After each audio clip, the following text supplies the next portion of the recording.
الله الرحمن الرحيم. باب الامر بقتال الناس حتى يقولوا لا اله الا الله محمد رسول الله ويقيموا الصلاه ويؤتوا الزكاه ويؤمنوا بجميع ما جاء به النبي صلى الله عليه وسلم فان من فعل ذلك عصم نفسه وماله الا بحقها ووكلت سريرته الى الله تعالى وقتال من منع الزكاه او غيرها من حقوق الاسلام واهتمام الامام بشعائر الاسلام. وبسند المتصل منا الى الامام الهمام الحافظ الحجه ابي الحسين مسلم بن الحجاج بن مسلم بن بدر بن قوشاد القشيري النيسابوري رحمه الله تعالى ومتعنا بعلومه وبركاته امين. قال حدثنا قتيبة بن سعيد قال حدثنا ليث بن سعد عن عقيل عن الزهري قال اخبرني عبيد الله بن عبد الله بن عتبة بن مسعود عن ابي هريرة رضي الله تعالى عنه وعنه قال لما توفي رسول الله صلى الله عليه وسلم واستخلف ابو بكر بعده وكفر من كفر من العرب قال عمر بن الخطاب لابي بكر كيف تقاتل الناس فقد قال رسول الله صلى الله عليه وسلم امرت ان اقاتل الناس حتى يقولوا لا اله الا الله فمن قال لا اله الا الله فقد أصم مني ماله ونفسه إلا بحقه وحسابه على الله تعالى. فقال أبو بكر والله لأقاتلن من فرق بين الصلاة والزكاة فإن الزكاة حق المال والله لو منعوني إقالا كانوا يؤدونه إلى رسول الله صلى الله عليه وسلم لقاتلتهم على منعه. فقال عمر بن الخطاب فوالله ما هو إلا أن رأيت الله قد شرح صدر أبي بكر بالقتال فعرفت أنه الحق. یہ حدیث بخاری شریف میں آگے جن الفاظ میں آئے گی ان الفاظ میں بخاری شریف میں آ چکی ہے اور اس میں جو ہے کہ امرت ان اقاتل الناس حتی یشہدوا ان لا الہ الا اللہ، اس پر مفصل بحث ہم کر چکے ہیں. یہ جو اعتراض مستشرقین کرتے ہیں اسلام پر کہ جہاد اس لیے مشروع کیا گیا کہ لوگوں کو زبردستی مسلمان بنایا جائے، تو اسلام در حقیقت تلوار کے زور سے پھیلا ہے، اپنی حقانیت کی وجہ سے نہیں پھیلا. اس کا اعتراض کا بہت مفصل جواب ہم بخاری شریف میں اسی مضمون کی حدیث کے تحت تفصیل سے بیان کر چکے ہیں. درس مسلم کے اندر بھی وہ تفصیل سے آ گیا. البتہ یہاں پر جو مکالمہ ابو بکر صدیق رضی اللہ عنہ اور فاروق اعظم کے درمیان ہوا وہ بخاری میں نہیں آیا. اس کو سمجھ لیجئے، اس میں باتیں اور طلب ہیں، توجہ طلب ہیں.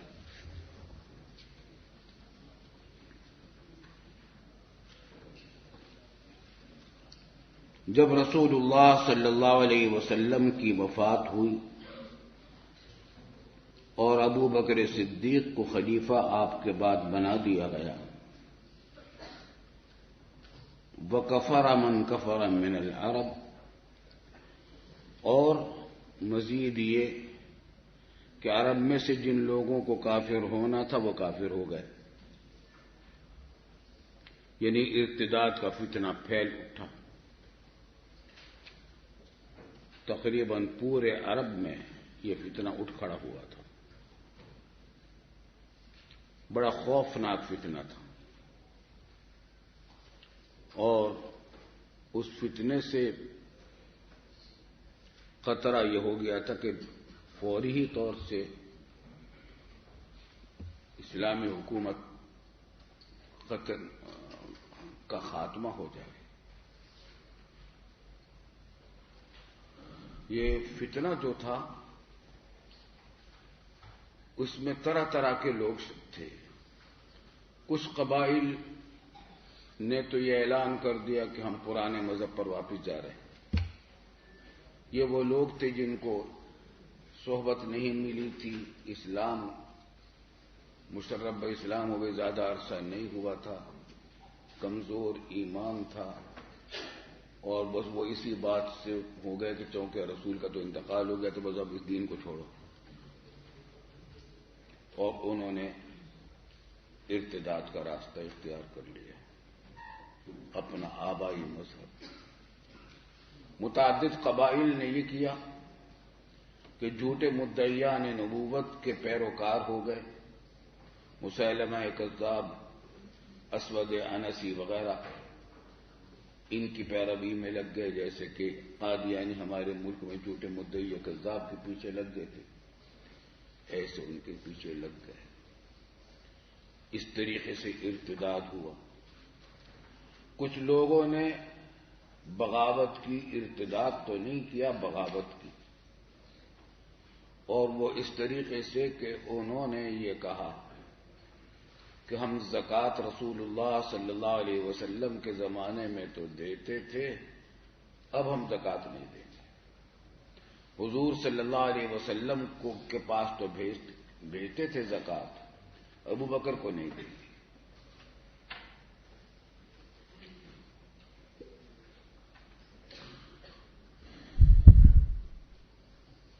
فتنہ زبردست تھا۔ ابو بکر صدیق رضی اللہ تعالیٰ عنہ کی حیرتناک استقامت اس موقع پر کام آئی، اور انہوں نے ان کو سمجھانے کی کوشش کی۔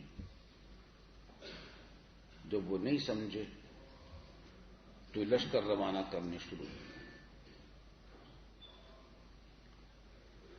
اس سے بھی پہلے یہ ہوا کہ حضرت صلی اللہ علیہ وسلم کی وفات جب ہوئی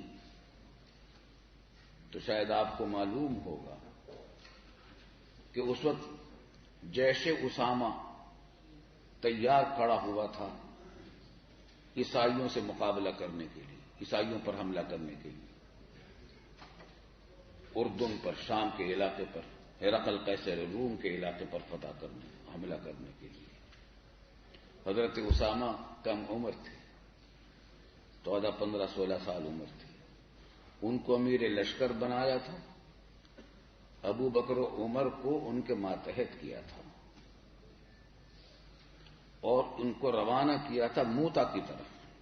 وہ مقام میں نے دیکھا، مقام موتا، جہاں غزوہ موتا ہوا ہے اردن میں، اور وہی حضرت زید بن حارثہ شہید ہوئے تھے عیسائیوں کے ہاتھوں۔ پھر اللہ تعالیٰ نے خالد بن ولید کے ہاتھ فتح عطا فرمائی تھی۔ 2 لاکھ کے لشکر کو شکست فاش دی تھی 3000 کے لشکر میں۔ وہ مقام میں نے دیکھا ہے، وہاں مزارات بھی صحابہ کرام کے ہیں، زید بن حارثہ کا مزار بھی وہیں ہے، جعفر طیار بھی وہیں شہید ہوئے ہیں، عبداللہ بن رواحہ غالباً تیسرے تھے۔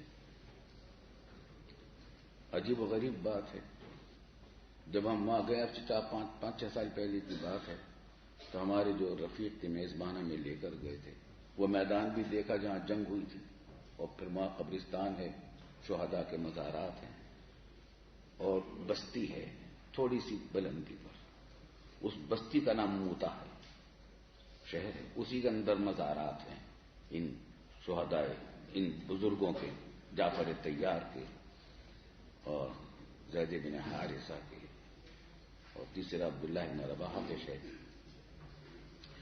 یہ تینوں وہاں شہید ہوئے تھے۔ فتح اللہ تعالیٰ نے خالد بن ولید کے ہاتھ پر عطا فرمائی تھی۔ طویل واقعہ ہے۔ وہاں ہمیں بتلایا کہ ابھی پچھلے 1-2 سال پہلے تک یہاں کیفیت یہ تھی کہ فجر کی نماز کو جب لوگ نکلتے تھے مسجد میں جانے کے لیے تو مجاہدین کے گھوڑوں کے ہنہنانے کی آوازیں آتی تھیں، حالانکہ وہاں گھوڑے نہیں تھے۔ لیکن اس وقت تک یہ شہر بہت باقاعدہ ترقی یافتہ انداز میں نہیں بنایا گیا تھا، بہت پکے مکانات نہیں تھے، سڑکیں کشادہ نہیں بنی تھی۔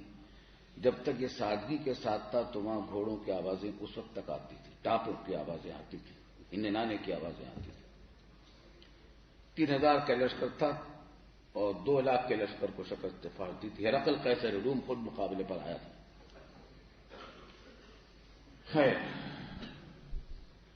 تو یہ جہاں یہ مارکا ہوا تھا انہی کے پاس بھیجا تھا، انہی پر حملہ کرنے کے لیے رسول اللہ صلی اللہ علیہ وسلم نے اسامہ بن زید کی سرکردگی میں لشکر روانہ کیا تھا۔ لشکر نکل گیا، مدینہ طیبہ سے باہر جا کر پہنچا ہی تھا کہ آن حضرت صلی اللہ علیہ وسلم کی علالت میں شدت پیدا ہو گئی، یہ لشکر رک گیا۔ ابو بکر و عمر رضی اللہ عنہما اسامہ امیر لشکر سے اجازت لے کر حضور صلی اللہ علیہ وسلم کے پاس مدینہ طیبہ میں آ گئے۔ تیمارداری وغیرہ بھی کرنا مقصود تھا اور پاس رہنا بھی مقصود تھا، یہاں تک کہ جب وفات ہو گئی اور ابو بکر صدیق کو خلیفہ بنا دیا گیا تو ادھر تو فتنہ اٹھا پورے عرب میں، ادھر ابو بکر صدیق نے اعلان کیا کہ لشکر روانہ ہوگا جیش کا، اسامہ بن زید کا۔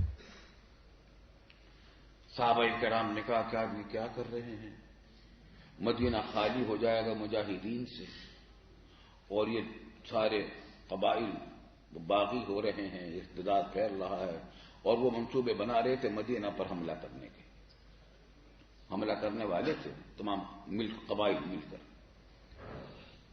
تو آپ ایسا نہ کریں، جیسے اسامہ کو نہ جانے دیں، اس وقت مصلحت کے خلاف ہے۔ ابو بکر صدیق نے کہا کہ جس لشکر کو رسول اللہ صلی اللہ علیہ وسلم نے روانہ کر دیا تھا، ابن ابی قحافہ کی یہ مجال نہیں ہے کہ اس کو روک دے، یہ تو جائے گا۔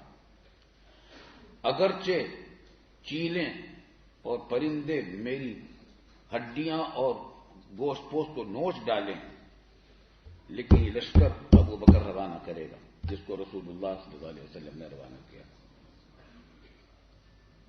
اور اللہ تعالیٰ نے ایسی استقامت عطا فرمائی، لشکر روانہ کر دیا۔ جب لشکر روانہ ہو گیا تو اب دیکھیے اس کے اثرات ہوتے ہیں۔ ان قبائل میں یہ تشویش پیدا ہوئی کہ اس کا معلوم ہوتا ہے کہ مدینے میں طاقت بہت زبردست ہے، جبھی تو انہوں نے عیسائیوں کے مقابلے پر لشکر روانہ کر دیا ابو بکر نے۔ معلوم ہوتا ہے کہ مدینے میں ابو بکر کے پاس بہت بڑی زبردست طاقت ہے، اس واسطے اچانک اس طرح حملہ نہ کرو، ذرا تحقیقات تو کرو، اپنے جاسوس بھیج کر معلومات کرو ان کے حالات، جنگی حالات کیسے ہیں، طاقت کیسی ہے، تیاریاں کیسی ہیں۔ چنانچہ ان لوگوں نے تیاریاں وغیرہ کی اور روانہ کیے۔ روانہ اس عرصے میں اسامہ فتوحات کے جھنڈے لہراتے ہوئے واپس آ گئے اور مال غنیمت لے کر آئے۔ حضور صلی اللہ علیہ وسلم نے اسامہ سے کہا تھا کہ تم جاؤ اس قوم کے پاس جنہوں نے تمہارے باپ کو شہید کیا تھا، تو باپ کا حوالہ دیا تھا حضور صلی اللہ علیہ وسلم۔ تو اس سے ایک دھاک بیٹھ گئی ان قبائل عرب پر کہ عیسائیوں سے فتح حاصل کر کے آگے ابو بکر صدیق کا لشکر تو خیر ابو بکر صدیق رضی اللہ عنہ نے 11 لشکر تشکیل دی کہ تم فلاں قبیلے پر جاؤ گے، تم فلاں قبیلے پر جاؤ گے، تم فلاں۔ مسیلمہ کذاب کے قبیلے کے لیے خالد بن الولید کو مقرر کیا، اور ان کی دو کو بات ابو بکر صدیق کے ایمان کی، کیونکہ حضور صلی اللہ علیہ وسلم سے سن رکھا تھا کہ فارس اور کسرا فتح ہونے والے ہیں، تو ان کو پورا اطمینان تھا کہ یہی ہوگا۔ تو اتنا بڑا فتنہ تھا، خالد بن ولید کو اسی وقت ہدایت کر دی کہ مسیلمہ کذاب کے اوپر حملہ کرو اور اس پر فتح حاصل کرنے کے بعد حملہ کر دینا کسرا کے اوپر۔ یہ عجیب تھی بات، کسرا یا کسرا کی حملہ کر دینا۔ چنانچہ خالد بن ولید گئے، مسیلمہ کذاب پر بھی فتح حاصل کی اور باقی تمام قبائل پر اس اسلامی لشکروں نے فتح حاصل کی، اور اللہ کے فضل و کرم سے پورا فتنہ ختم ہو گیا جزیرہ نما عرب سے۔ اور اب خالد بن ولید کسرا کے اوپر حملہ آور ہو گئی، کسرا فارس کے علاقوں پر چلے گئے، اب وہاں جنگ شروع ہو گئی۔ یہ فتوحات ابو بکر صدیق رضی اللہ عنہ کے زمانے میں شروع ہو گئی تھی۔ جب یہ لشکر روانہ فرما رہے تھے ابو بکر صدیق رضی اللہ عنہ 11 لشکر، اس وقت کا یہ مکالمہ ہے۔ ایک لشکر مانعین زکوٰۃ کی طرف روانہ ہو رہا تھا، اس پر اشکال ہوا ہے فاروق اعظم کو. مرتدین اور جھوٹے مدعیان نبوت کے خلاف جنگ کرنے پر فاروق اعظم کو کوئی اشکال نہیں تھا. کافروں سے لڑنے پر کوئی اشکال نہیں تھا. ان کو اشکال تھا مانعین زکوٰۃ پر حملہ کرنے کا، جس کی وجہ ہم بیان کریں گے. لفظی ترجمہ دیکھو. تو جب وفات پا گئے رسول اللہ صلی اللہ علیہ وسلم اور خلیفہ ہوئے ابو بکر صدیق آپ کے بعد، اور جب کفر کیا ان لوگوں نے عرب میں سے جنہوں نے کہ کفر کیا، تو قال عمر بن الخطاب لابی بکر کیف تقاتل الناس، تم لوگوں سے کیسے قتال کر رہے ہو؟ حالانکہ کہا ہے رسول اللہ صلی اللہ علیہ وسلم نے امرت ان اقاتل الناس حتى يقولوا لا الہ الا اللہ فمن قال لا الہ الا اللہ فقد عصم منی مالہ ونفسہ الا بحقها وحسابہ علی اللہ. فاروق اعظم نے جو اعتراض کیا، الفاظ کے سے کوئی استدلال کر سکتا ہے. قادیانی یوں کہہ سکتے ہیں کہ دیکھو فاروق اعظم کو اعتراض تھا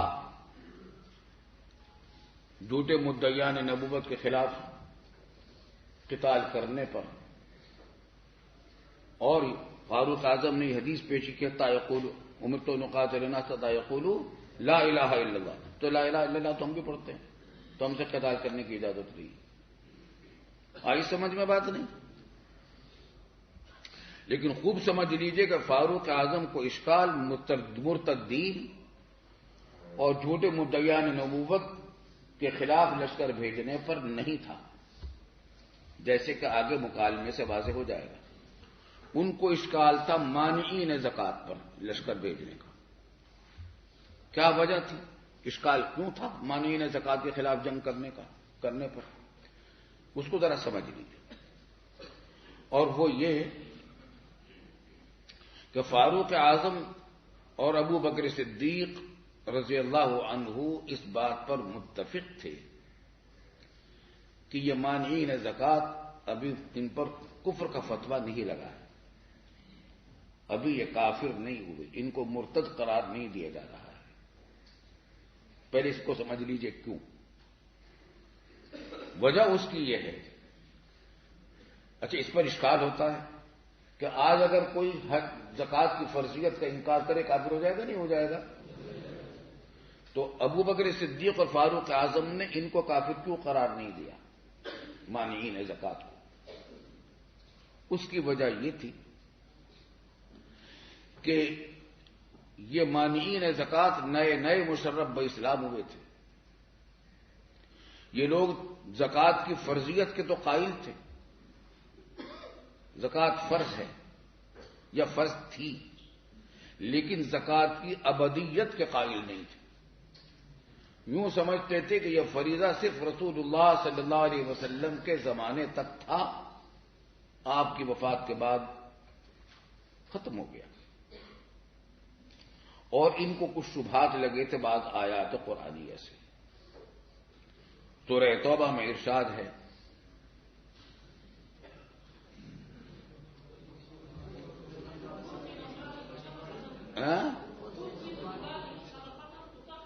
خذ من اموالہم صدقۃ تطہرہم وتزکیہم بہا وصلی علیہم ان صلاتک سکن لہم.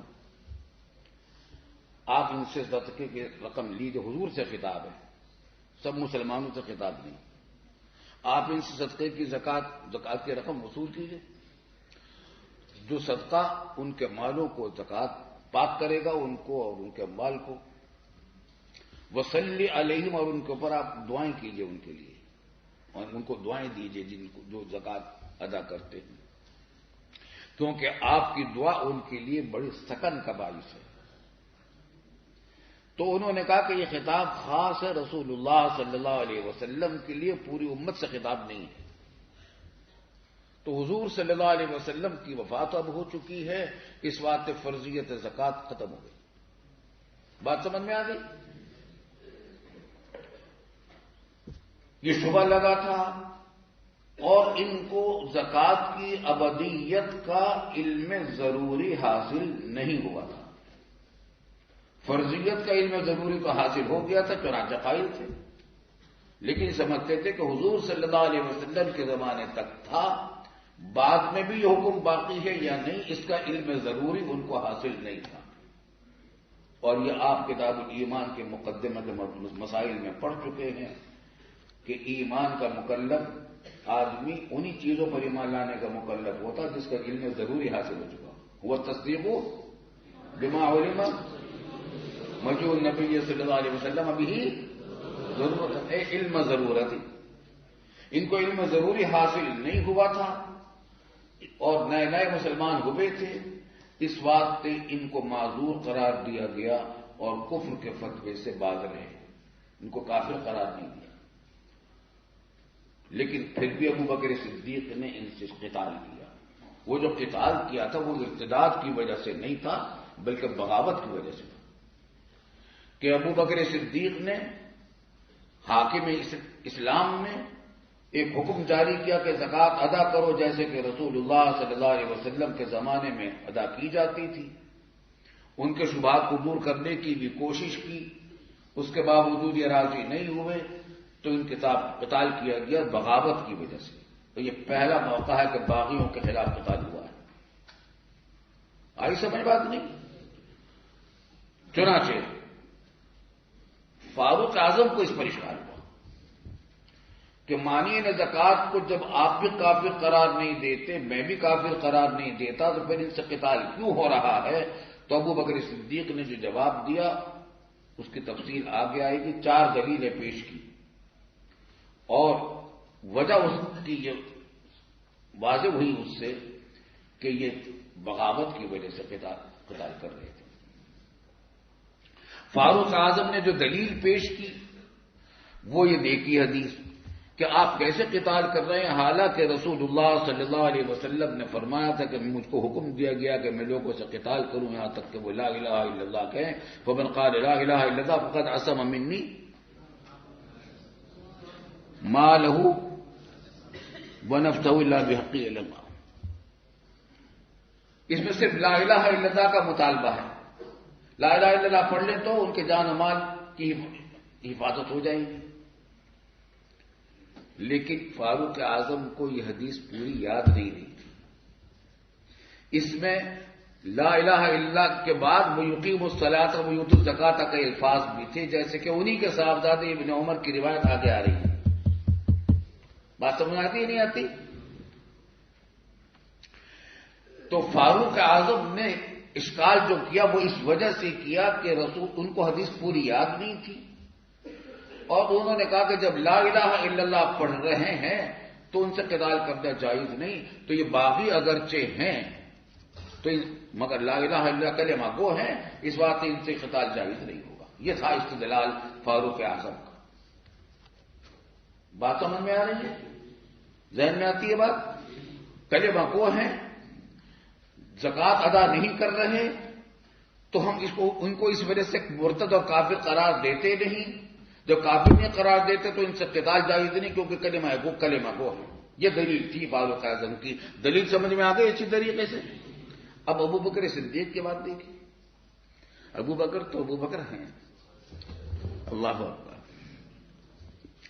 فقال ابو بکر واللہ لأقاتلن من فرق بین الصلاة والزکاة فإن الزکاة حق المال۔ بخدا میں تو ضرور قتال کروں گا ان لوگوں سے جو فرق کریں گے نماز میں اور زکوٰۃ میں۔ کیا مطلب؟ کہ نماز کی فرضیت کے تو قائل ہوں گے اور نماز پڑھیں گے بھی، لیکن زکوٰۃ کی فرضیت کے قائل نہیں ہوں گے، ہیں مسلمان یا زکوٰۃ ادا نہیں کریں گے، میں تو ان سے قتال کروں گا۔ یہ کیا ہے؟ قیاس ہے ابو بکر صدیق کا فاروق اعظم کے جواب میں نماز پر قیاس کیا زکوٰۃ کو۔ کیا مطلب؟ کہ اس بات کو تو تم بھی جانتے ہو کہ نماز پڑھنے سے اگر کوئی مسلمانوں کی جماعت، کوئی قبیلہ، کوئی علاقے کے لوگ نماز پڑھنے سے انکار کر دے، چاہے وہ فرضیت کے قائل ہوں، لیکن میں نماز پڑھنے سے انکار کر دیں تو تم بھی اس کے قائلوں کے ان سے قتال کیا جائے گا، میں بھی اس کا قائلوں کے قتال کیا جائے گا، یہ تو متفق علیہ ہے۔ تم فرق کرنا چاہتے ہو نماز اور زکوٰۃ میں، تو میں صاف کہہ دیتا ہوں کہ جو شخص فرق کرے گا نماز اور زکوٰۃ میں کہ نماز تو پڑھے گا، دو قومیں نماز تو پڑھیں گی لیکن زکوٰۃ دینے سے انکار کریں گے، میں ان سے قتال کروں گا۔ کیونکہ خلاصہ کیا نکلا کہ متفق علیہ پر مختلف فی کو قیاس کیا ابو بکر صدیق نے، نماز پر قیاس کیا زکوٰۃ۔ آئی سمجھ میں بات نہیں؟ قیاس سے استدلال کیا کہ جس طرح تم قائل ہو اس بات کے کہ مانعین صلاۃ، تارکین صلاۃ سے قتال کیا جائے گا، قتل نہیں قتال، کسی علاقے کے لوگ نہ پڑھنا چھوڑ دیں تو ان سے قتال کیا جائے گا، اس پر تم بھی متفق ہو، میں بھی متفق ہوں، بس اسی طریقے سے زکوٰۃ پر بھی معاملہ ہوگا۔ کیا سمجھ میں آ گیا؟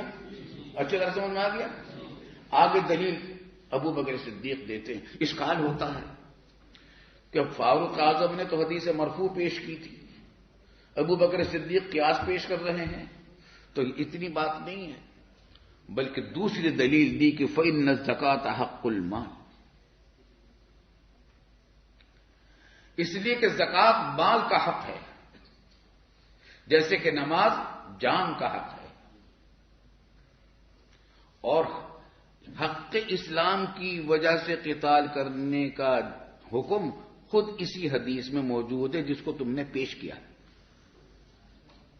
تم نے اعتراض میں جو حدیث پیش کی ہے خود اسی کے اندر موجود ہے، الا بحقہ کا استثناء۔ دیکھو کیا تھا، فمن قال لا الہ الا اللہ عصم منی مالہ ونفسہ الا بحقہ، تو اسی حدیث مرفوع کے ایک جملے الا بحقہ کے استثناء سے بھی استدلال کیا ابو بکر صدیق رضی اللہ تعالی عنہ نے۔ معلوم ہوا کہ اگر حق اسلام کو روکے گا کوئی، ادا کرنے سے انکار کرے گا، اس سے بھی قتال کیا جائے۔ صرف لا الہ الا اللہ کا پڑھ لینا اس کو قتال سے نہیں بچا سکتا۔ استدلال سمجھ میں آیا؟ بات سمجھ آتی نہیں آتی؟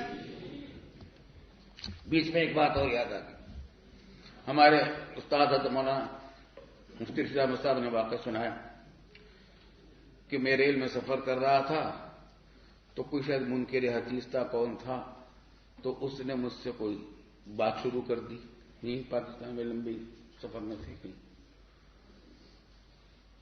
تو اس نے کوئی اعتراض کیا، قل ان کنتم تحبون اللہ فاتبعونی یحببکم، اس پر کچھ بات کی، اعتراض کی، اس میں کوئی بات اعتراض کی نکالی، دلیل میں یہ آیت پیش کی، تو کہتے میں نے بتایا کیا کیا اشکال تھا، ہمیں یاد نہیں رہا وہ کیا اشکال تھا، تو کہتے میں نے ان کو یہ جواب دیا، جواب میں نے اسی آیت سے استدلال کر کے جواب نکال دیا۔ تو کہنے کا آپ دیوبند کے پڑھے ہوئے؟ انہوں نے کہا کہ ہاں پڑھا ہوں، مگر آپ نے کیوں پوچھا ہے، آپ کو کیسے پتا چلا؟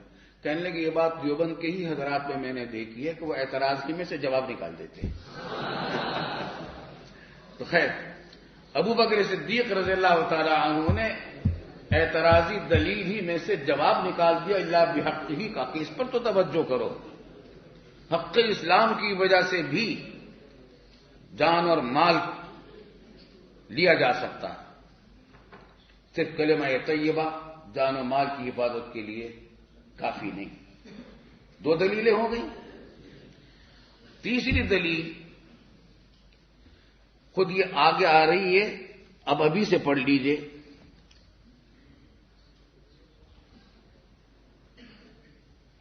ابو غسان المسمعی کی روایت میں جو متن ہے اس کو پڑھو، امرت ان اقاتل الناس حتی یشہدوا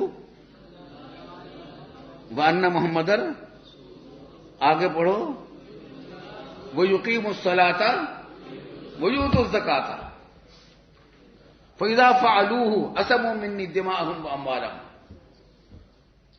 پوری حدیث اس طرح تھی کہ عصمت جان اور مال آئے گی اس وقت جب کلمہ طیبہ بھی ہو، اقامت الصلاۃ بھی ہو، ایتاء زکوٰۃ بھی ہو۔ یہ مانعین زکوٰۃ، ایتاء زکوٰۃ کا انکار کر رہے ہیں، اس وقت ان کی جانیں اور مال معصوم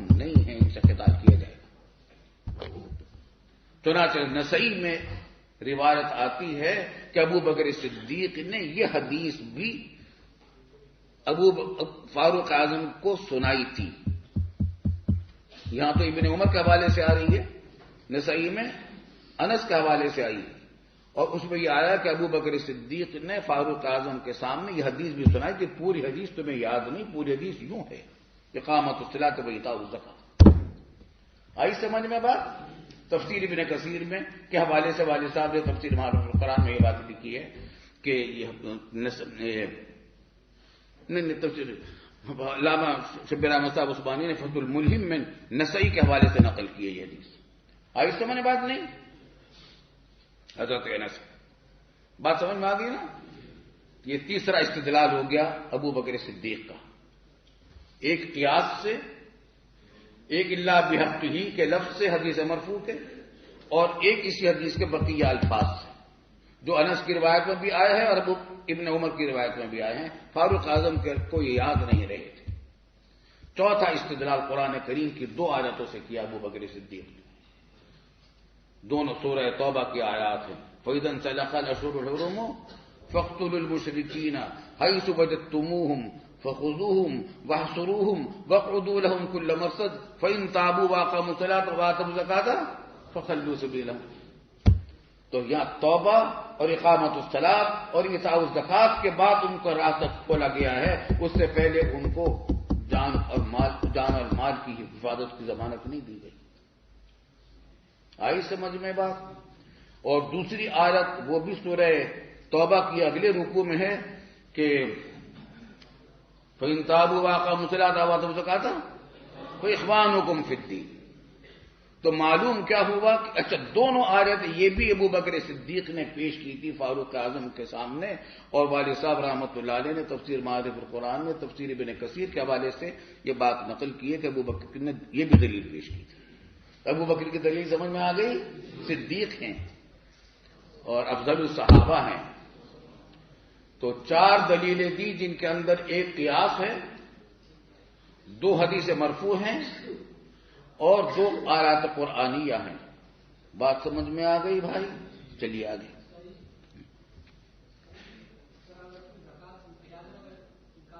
ہے بھائی؟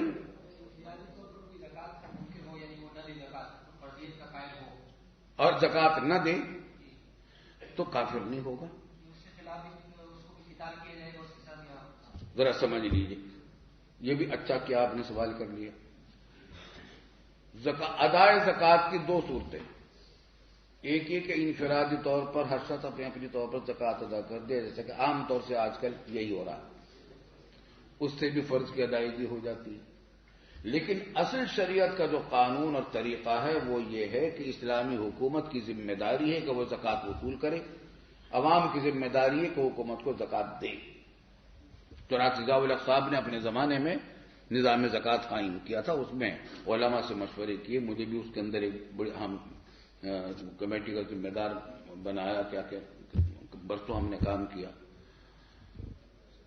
اچھا کام شروع ہو گیا تھا مگر پھر انتقال ہی ہو گیا بیچاروں کا. تو اصل طریقہ یہی تھا، شیخین کے زمانے میں بھی یہی طریقہ، حضور صلی اللہ علیہ وسلم کے زمانے میں بھی یہی تھا کہ زکوٰۃ اموال ظاہرہ اور اموال باطنہ دونوں کی زکوٰۃ حضرت صلی اللہ علیہ وسلم وصول کرتے تھے، اپنے متصدقین کے ذریعے سے بھیجتے تھے صحابہ کرام کو، قبائل کے زکوٰۃ لے کر آؤ، پھر ان کو تقسیم کیا جاتا تھا ان کے مصارف میں. شیخین کے زمانے میں بھی یہی طریقہ رہا، ابو بکر صدیق کے زمانے میں بھی یہی طریقہ تھا. تو یہاں انہوں نے حکومت کی خلاف ورزی کی، حکومت کے قانون کی، اس وجہ سے ان سے قتال کیا گیا کہ انہوں نے زکوٰۃ دینے سے انکار کر دیا تھا. ابھی زکوٰۃ دینے سے جو انکار کیا یا تو وہ اس وجہ سے کیا کہ زکوٰۃ کی فرضیت کے قائل ہی نہیں رہے ہوں گے، اگر قائل نہیں رہے تھے تب بھی ان کو کافر نہیں قرار دیا گیا کیونکہ ادب سمجھتے تھے کہ ابدیت ان کے علم میں نہیں تھی. یا جو کہتے ہوں گے کہ زکوٰۃ ہم تمہیں نہیں دیں گے، خود دیں گے، خود ادا کریں گے. یہ بھی ممکن ہے کہ زکوٰۃ کی ابدیت کے بھی وہ قائل رہے ہوں لیکن حکومت کو زکوٰۃ دینے سے انکار کیا ہو، تو یہ بھی حکومت کے حکم کی خلاف ورزی تھی اور اس وجہ سے قتال کیا گیا.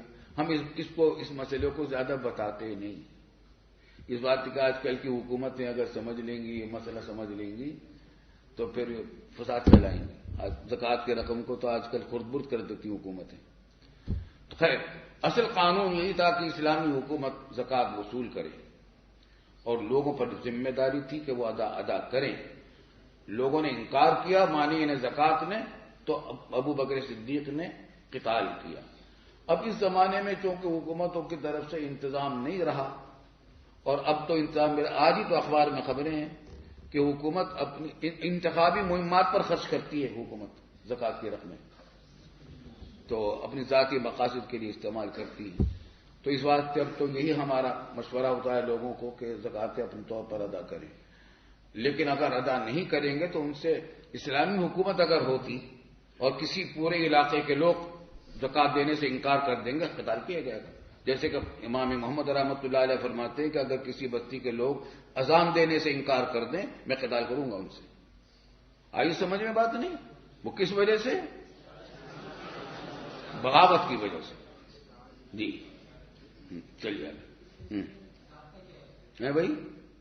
اس سلسلے میں ضابطہ کیا ہے کہ کس قسم کا حکم ہو تو اس میں پھر وہ حکومت خلاف شریعت اگر نہ ہو اس کی تعمیل واجب ہوتی ہے، چاہے فاسق فاجر ہو حاکم. لیکن یہاں زکوٰۃ کا مسئلہ ہے، ہمیں معلوم ہے کہ یہ لوگ کھا جائیں گے، حرام خوری کریں گے، تو اس وجہ سے ہم تو یہ کہیں گے کہ زکوٰۃ نہ دو ان کو. حکومت کی طرف سے آج یہ حکم آدمی سپریم کورٹ کی طرف سے آ گیا کہ اختیاری زبردستی مجبور نہیں کیا جا سکتا حکومت کی طرف سے عوام کو کہ زکوٰۃ کے رقمیں دیں، کیونکہ حکومت حرام خوری کرتی ہے. آج بھی اخبار میں یہ آیا. ایسی بات نہیں. چلیں فاروق ضیاء الحق صاحب مرحوم نے بڑی دیانتداری کے ساتھ، بڑے جذبے کے ساتھ یہ کام شروع کیا تھا. علماء کو لگا کر ساتھ کام کیا تھا، تمام مکاتب فکر کو علماء کو ساتھ لیا تھا اور زکوٰۃ کمیٹیاں قائم کی تھی. کئی سال چلا اور بڑا اچھا نظام چلا. مدرسوں کو اس سے زکوٰۃ کی رقمیں دی جاتی تھی، لاکھوں روپے ایک ایک مدرسے کو ملتے تھے زکوٰۃ کے. جی قال حدثني ابو طاهر وحرمله بن يحيى واحمد بن عيسى قال احمد حدثنا وقال الاخران اخبرنا ابن وهب قال اخبرني يونس عن ابن شهاب قال حدثني سعيد بن المسيب ان ابا هريره رضي الله تعالى عنه. ویسے اتنی بات سمجھ لیجیے، آپ نے کہا تھا کہ ضابطہ کیا ہے.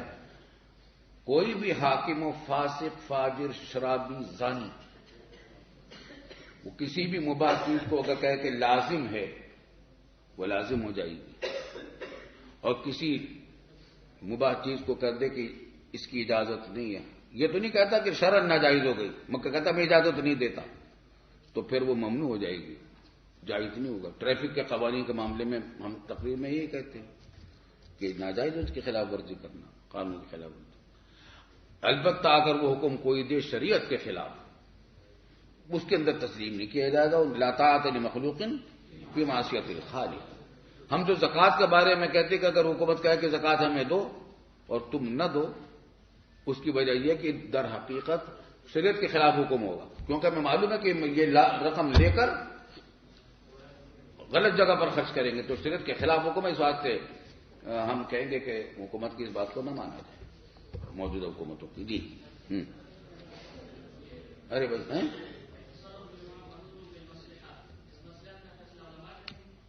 ہیں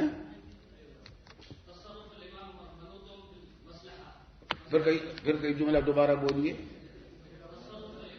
سلطۃ الامامی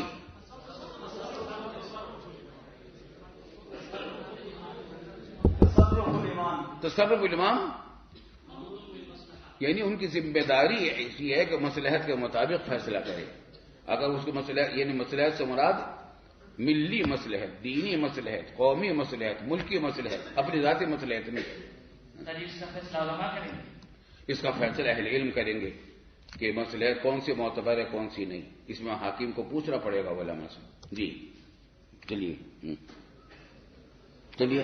قال حدثني ابو طاهر وحرمله بن يحيى واحمد بن عيسى قال احمد حدثنا وقال الاخران اخبرنا ابن وهب قال اخبرني يونس عن ابن شهاب قال حدثني سعيد بن المسيب ان ابا هريره رضي الله تعالى عنه اخبره ان رسول الله صلى الله عليه وسلم قال امرت أمرت أن أقاتل الناس حتى يقولوا لا إله إلا الله فمن قال لا إله إلا الله عصم مني ماله ونفسه إلا بحقه وحسابه على الله. وبه قال حدثنا أحمد بن عبدة الزبي قال أخبرنا عبد العزيز يعني دراوردی عن العلاء قال وحدثنا أمية بن بسام واللفظ له قال حدثنا يزيد بن زريع قال حدثنا روح عن العلاء بن أبي الرحمن بن يعقوب عن أبيه عن أبي هريرة رضي الله تعالى عنه وعنهم عن رسول الله صلى الله عليه وسلم قال أمرت أن أقاتل الناس حتى يشهدوا أن لا إله إلا الله ويؤمنوا بي وبما جئت به فإذا فعلوا ذلك عصموا مني دماءهم وأموالهم إلا بحقها وحسابهم على الله. اب دیکھیے ابو ہریرہ کی جو روایت ہے اس کے اندر بھی یقیم الصلاۃ و یؤتوا الزکاۃ کے الفاظ نہیں ہیں یہاں. چلیے آگے. وبه قال حدثنا أبو بكر بن أبي شيبة قال حدثنا حفص بن غياث عن الأعمش عن أبي سفيان عن جابر وعن أبي صالح عن أبي هريرة رضي الله تعالى عنه قال قال رسول الله صلى الله عليه وسلم أمرت أن أقاتل الناس بمثل حديث ابن المسيب عن أبي هريرة.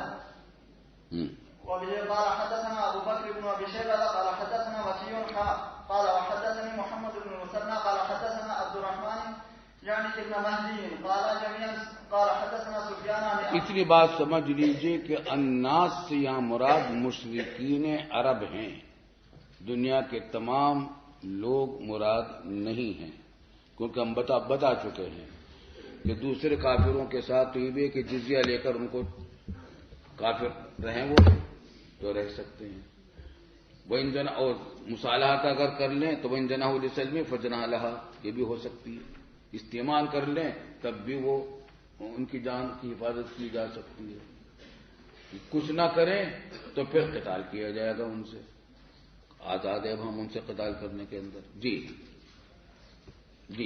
عن ابي زبير عن جابر رضي الله تعالى عنه قال قال رسول الله صلى الله عليه وسلم امرت ان اقاتل الناس حتى يقولوا لا اله الا الله فاذا قالوا لا اله الا الله عصموا مني دماءهم واموالهم الا بحقها وحسابهم على الله تعالى.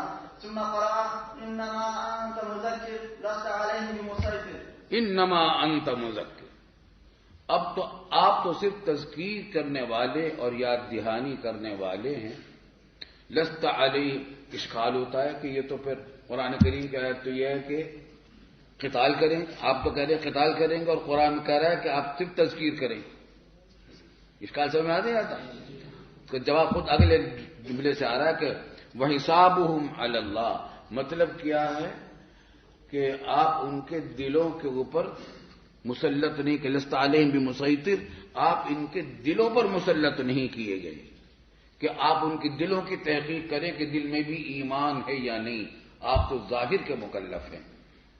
سمجھ آ گئی بات؟ لست علیہم الا من تولی وکفر. چلیے آگے. وبه قال حدثنا ابو حسان بن اسماعیل مالک بن عبد الواحد قال حدثنا عبد الملك بن وہی حساب ان کا اللہ تعالیٰ کر لے گا آخرت میں کہ دل میں ایمان تھا یا نہیں تھا. قال حدثنا عبد الملك بن صباح عن شعبة عن واقد بن محمد بن زيد بن عبد الله بن عمر عن أبيه عن عبد الله بن عمر رضي الله تعالى عنهما وعنه قال قال رسول الله صلى الله عليه وسلم أمرت أن أقاتل الناس حتى يشهدوا أن لا إله إلا الله وأن محمدا رسول الله ويقيموا الصلاة ويؤتوا الزكاة فإذا فعلوه عصموا مني دماءهم وأموالهم وحسابهم على الله.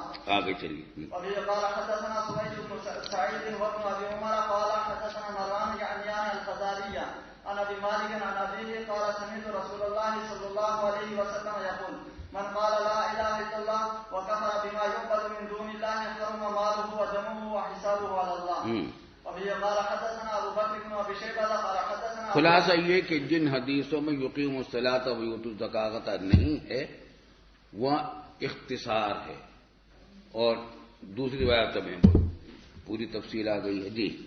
وبه قال حدثنا ابو بكر بن ابي شيبه قال حدثنا ابو خالد الاحمر قال حدثني زهير بن حرب قال حدثنا يزيد بن هارون كلاهما عن ابي مالك عن ابيه رضي الله تعالى عنه انه سمع النبي صلى الله عليه وسلم يقول من وحد الله ثم ذكر بمثله. جی. باب الدليل على صحة إسلام من حضره الموت ما لم يشرع في النزع وهو الغرغرة. نفس الجواز الاستغفار للمشركين والدليل على من مات على الشرك فهو من أصحاب الجحيم لا ينقذه من ذلك شيء من الوسائل. جی. وفي قال حدثنا حرملة بن جميع الدجيبي قال أخبرنا عبد الله بن واقد قال أخبرني يونس عن ابن شهاب قال أخبرني سعيد بن المسيب عن أبيه رضي الله تعالى عنه قال لما حضرت أبا طالب الوفاة جاءه رسول الله صلى الله عليه وسلم فوجد عنده أبا جهل وعبد الله بن أبي أمية بن المغيرة قال فقال رسول الله یہ واقعہ کہیں پڑھ لیا ابو طالب کے وفات کے وقت جو کہاں پڑھا ہے؟ بخاری میں پڑھ لیا. اس میں تفصیل سے پڑھ لیا ہوگا نا. چلیے آگے. فقال رسول الله صلى الله عليه وسلم يا عمي قل لا اله الا الله كلمة اشهد لك بها عند الله. فقال ابو جهل اشهد یا اشهد جواب امر بھی ہو سکتا ہے. جی. فقال ابو جهل وعبد الله بن ابي امية يا ابا طالب اترغب عن ملة عبد المطلب. اب اس حضور صلی اللہ علیہ وسلم نے تو کلمہ اسلام پیش کیا اور انہوں نے ابو جہل اور عبداللہ بن ابی امیہ نے کہا کہ کیا اپنے باپ کے دین کو تم چھوڑ دو گے؟ فلم يزل رسول الله صلى الله عليه وسلم يعرضها عليه. اور رسول اللہ صلی اللہ علیہ وسلم کلمہ اسلام پیش کرتے رہے، بار بار پیش کیا کہ آپ پڑھیں. وہ یعید لہ تلک المقالہ، اور اسی بات کا اعادہ کرتے رہے. لیکن اگلی روایت میں آ رہا ہے کہ وہ یعیدان لہ تلک المقالہ، کہ ابو جہل اور عبداللہ بن ابی امیہ اپنی بات دہراتے رہے، حضور صلی اللہ علیہ وسلم اپنی بات دہراتے رہے اور یہ لوگ اپنی بات دہراتے رہے. جی. ويريد له تلك المقالة حتى قال أبو طالب آخر ما كلمه هو على آخر ما کلمہ فی آخری ما کلمہ، اپنے آخری کلام میں اس نے یہ کہا کیا؟ ہوا علی ملت عبد المطلب، وہ تو عبد المطلب کے دین پر ہے. اور ہوا کس سے مراد کون ہے؟ خود ابو طالب. کیا کریں، وقت ختم ہو گیا. ہمیں کچھ باتیں کرنی تھیں اس میں. چلیے کل کریں گے انشاءاللہ.